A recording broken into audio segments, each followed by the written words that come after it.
كما يجدد بلدي تأكيده على دعم حق الشعب الصحراوي في تقرير مصيره، والذي لم يحظى بالاهتمام اللائق على مستوى مجلسنا. وندعو الأمم المتحدة مرة أخرى على تحمل مسؤولياتها القانونية تجاه الشعب الصحراوي،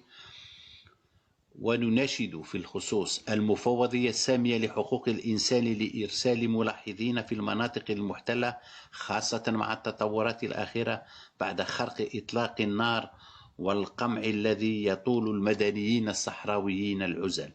شكرا سيدي الرئيس.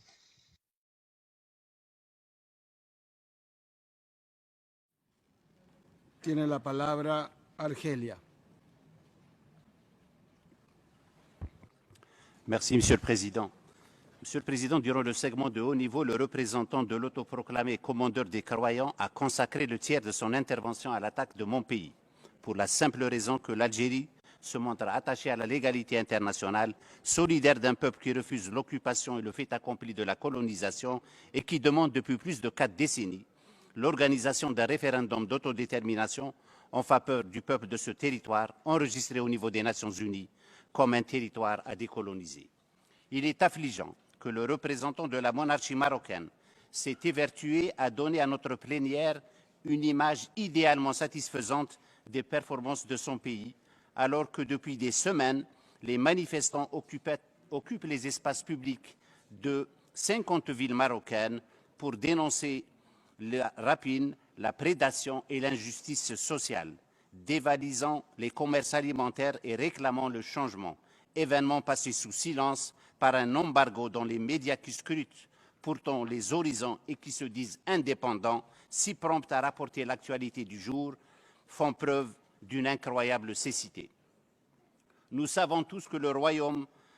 ce royaume, faussement constitutionnel, maquille ses bilans, y compris ceux de droits de l'homme. Il travestit les réalités induites par l'occupation militaire d'un territoire pour lequel il ne dispose pas de titre de propriété et que lui a rappelé aux maintes occasions la Cour de justice européenne dans ses récentes décisions. Il manipule l'opinion publique internationale, réprime violemment ses opposants, y compris par sa police numérique, et espionne, grâce au sinistre logiciel Pegasus, ses propres alliés, dont ceux ici de la place diplomatique de Genève.